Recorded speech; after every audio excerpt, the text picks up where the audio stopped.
It's the oldest quarterback matchup in NFL playoff history, but that doesn't mean we should sleep on a couple of geezers. I'm Alex Barth. He is Evan Lazar. This is the Foxboro Report. Just call Tom Brady a geezer?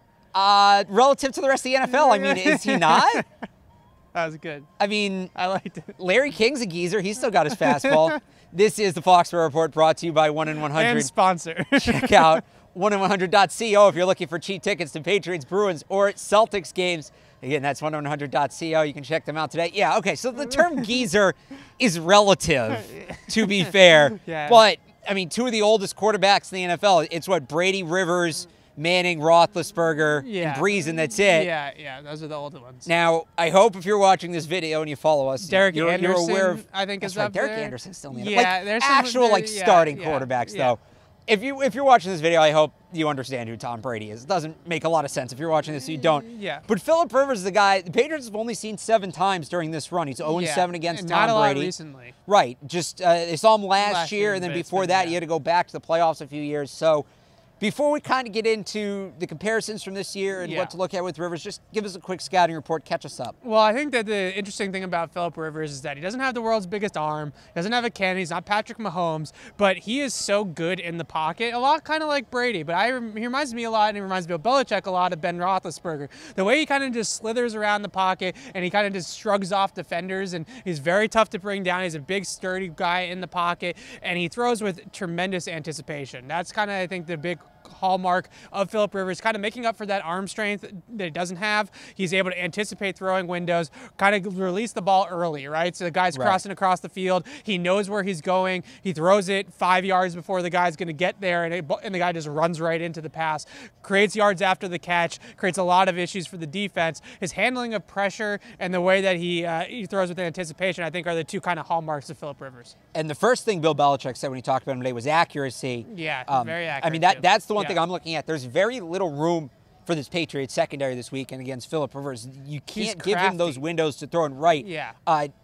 How important, I mean, we're probably looking at a good amount of man-to-man coverage on Sunday. Yeah. There really isn't any room for error for the secondary. No, I think that the biggest thing for the Patriots, though, is going to be getting pressure on Philip Rivers. Because as good as he is at handling pressure, like any quarterback, he's worse when he's under pressure than when he's not. You keep him clean, his passer rating is up over 120. You got to get pressure on the guy. You got to take advantage of the Chargers' offensive line, because those guys in the secondary are going to have their hands full. They're going to have Keenan Allen, Mike Williams, Tyrell Williams, Hunter Henry, if maybe he plays in this game. If it's not, Antonio Gates. And obviously those backs out of the backfield, that's a whole lot of skill players that you have to worry about if you're the Patriots secondary. So getting pressure on Rivers, making things ugly for this Chargers offense is going to be key. Now, Rivers was an MVP candidate at points during the season. He was very good. Tom Brady, we all know the story there. Yeah. I mean, it feels weird to ask this because Rivers has always kind of been, during his career, good, not great, or great but not elite, right? He's always kind of been a step below. Yeah. He's been a step below the step below class, right? The top class of Brady, Rogers, Breeze. It always and seems the step like below. the new young guy always passes him, right, too. Exactly. Like Patrick Mahomes just jumped right over him. So, but this was one of the better years Rivers ever had. Yeah. He's kind of pulling the Tom Brady. It's one of the best years that Rivers ever had, and yet the numbers are very similar to Tom Brady's 2018 season. You know, so that's it's the really question. not that different. Who had the better year? Well, Rivers had the slightly better year, but when you really look at the advanced metrics, you know, PFF grade, EPA, DVOA, all those types of stuff that aren't just like the normal box score stats. Right, yards, touchdowns, etc. All these quarterbacks, Philip Rivers and Tom Brady especially, they're neck and neck. I mean, PFF had Rivers at 4 and Brady at 5. It's not like it's like some, huge gap between the two of them. It's just funny, I think, the narratives between the two seasons. Brady's falling off the cliff. Rivers is an MVP candidate. And yet, when you look at the numbers, they're kind of neck and neck in a lot of passing categories. Like, I think that Philip Rivers only threw like a couple more touchdown passes than Tom Brady did. And his passer rating was like 5 points higher, which when you look at the rankings is a pretty big difference. I think it's like 5 for Philip Rivers and 12 versus Tom Brady. So that's a little bit of a difference. But again, passer rating is not the best stat to look at. I will say the biggest difference for me, Tom Brady tried switching to the Speed Flex helmet, right? Had to go back to the VS4. Rivers has stayed with the Speed Flex. They both changed to this year. They were two of the last holdouts from the VS4, and Brady went back, Rivers stayed. So yeah, I just guess give Rivers, edge to Brady there? I give Rivers, and obviously Brady's done this too. I'm not saying he hasn't. Yeah. But I give Rivers a lot of credit for kind of reinventing his game a little bit here later on in his career. He doesn't have the arm that he used to have.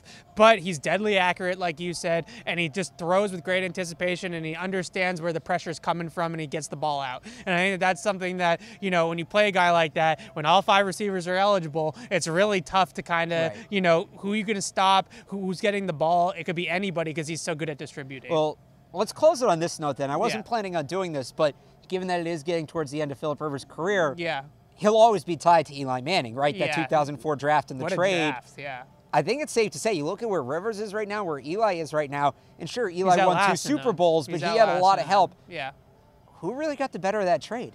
Well, I think it's tough because I think that obviously you take the 2 Super Bowls over anything that Phillip Rivers has accomplished. You put Rivers on those Giants teams, they might still win. I wonder if he has more than 2. He might have more. I don't know. He has more than the 2011 Giants, people forget, had a really good offense. That team really leaned on their offense. Their defense was not good that year until the Super Bowl. That was really their coming out party for that defense.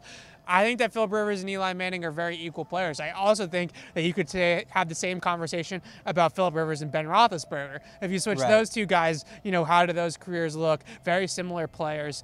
I would say that Phillip Rivers is in that category. He's with Ben. He's with Eli. He's a notch below Rodgers, Brady. Well, I would put Eli below Rivers and Ben. Probably a little bit, yeah. But I think they're all in the same ballpark. Okay. Yeah.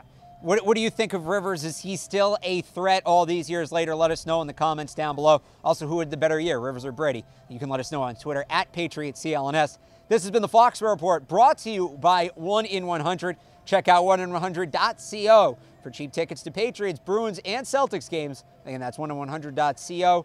Check them out today. For Evan Lazar, I'm Alex Barth for the Foxboro Report. Thanks for watching.